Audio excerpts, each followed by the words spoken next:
श्रीमन्नारायणाय नमो नमः। मैं आप लोगों के पास विद्यमान हूँ। श्रीमद् भगवद गीता के चतुर्दश अध्याय से 8 श्लोक उपस्थापित करने जा रहा हूँ, जिस श्लोक में तमोगुण के बारे में बतलाया गया है। तमोगुण क्या क्या करता है, तमोगुण में क्या क्या विकार होते हैं, ये सब बातें संक्षेप में बतलाई गई है। श्रीमद् भगवद गीता के 14 अध्याय का 8वां श्लोक अभी उपस्थापित कर रहा हूँ। तमस्तु ज्ञानजं विद्धि मोहनं सर्वदेहिनां प्रमादालस्यनिद्राभिः स्तन्निबध्नाति भारत। अर्थात हे भारत, हे अर्जुन, हे भरत वंश से उत्पन्न महान पराक्रमी, सूर्य वीर्य से संपूर्ण धनुर्विद्या विशारद अर्जुन,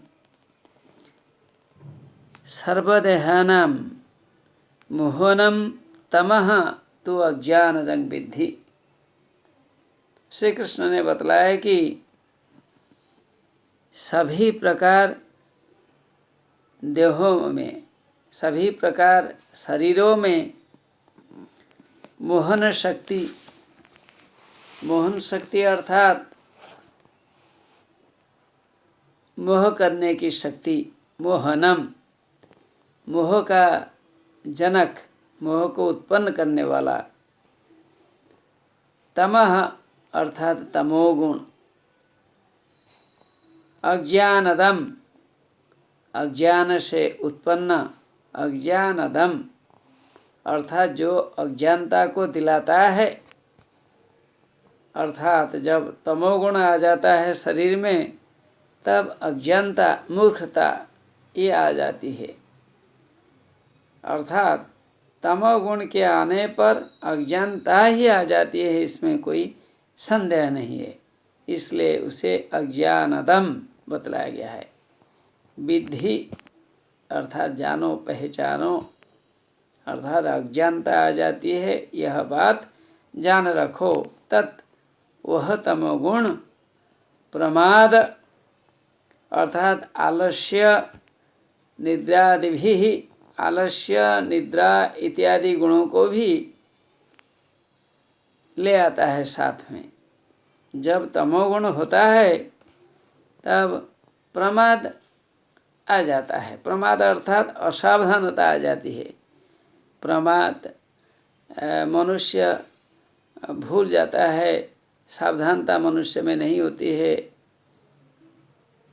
कब क्या होगा उसके बारे में भी उसको जानकारी नहीं होती। आलस्य, आलसपन आ जाता है। निद्रा इत्यादि भी जो अवगुण है ये भी आ जाते हैं। निबध्नाति, खाली इतना नहीं है, जीवात्मा को भी वो नहीं छोड़ता है। तमोगुण जीवात्मा को नहीं छोड़ता है, जीवात्मा को भी बांध देता है। जैसे हम बंधन करते हैं किसी चीज में, उसी प्रकार जीवात्मा को भी बांध देता है तमोगुण। अर्थात तमोगुण कभी न्यून नहीं है। तमोगुण के साथ, तमोगुण जब हमारे शरीर में आ जाते हैं, आत्मा को भी वो काबू कर लेता है। आत्मा का गुण नहीं है काबू में आना, लेकिन वह अपने दुर्गुणों से आत्मा को वशीभूत कर लेता है। आत्मा अपने सत्वगुण को खो देता है, यही बात समझना होगा। तमोगुण अर्थात तम में, जैसे कि आपने देखा होगा, काला मेघ रात में आ जाता है। काला मेघ जब आता है तब मनुष्य अंधेरे में तो नहीं देख पाता है, कला में गाने पर और भी अंधेरा आ जाता है, उस समय वो और नहीं देख पाता है। तो तमोगुण काला बादल जैसा अंधकार, अज्ञानता रूपी अंधकार को फैलाने वाला है। तमोगुण की दोस्ती अज्ञान से ही होती है, अर्थात तमोगुण अज्ञानता से ही दोस्ती करती है। तमोगुण आने पर अज्ञानता आ जाती है। जहाँ तमोगुण है वहीं अज्ञानता है। Where there is cause there is effect। आपके पास अज्ञानता तब आ जाएगी जब आपके पास तमोगुण है। अज्ञानता से बड़ा भ्रम पैदा होता है।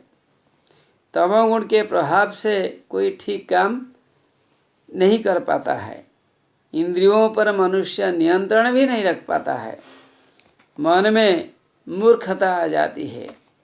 शरीर में आलसपन आ जाता है। कर्म में मनुष्य की रुचि नहीं होती है। उचित अनुचित को समझ नहीं पाता है।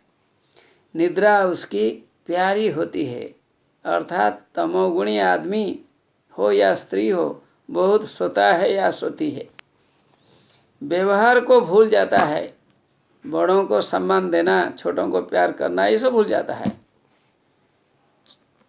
तो गलत काम कर तमोगुणी आदमी बहुत खुश होता है। अनुचित काम पर उनकी दिल रहती है।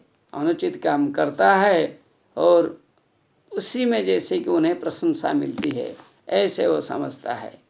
इसी परिवर्तन में आत्मा भी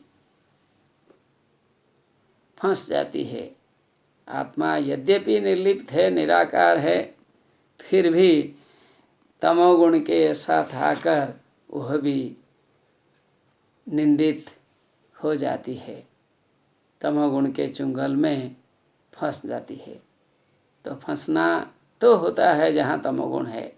आत्मा की हालत भी उसी प्रकार हो जाती है। नमो नमः।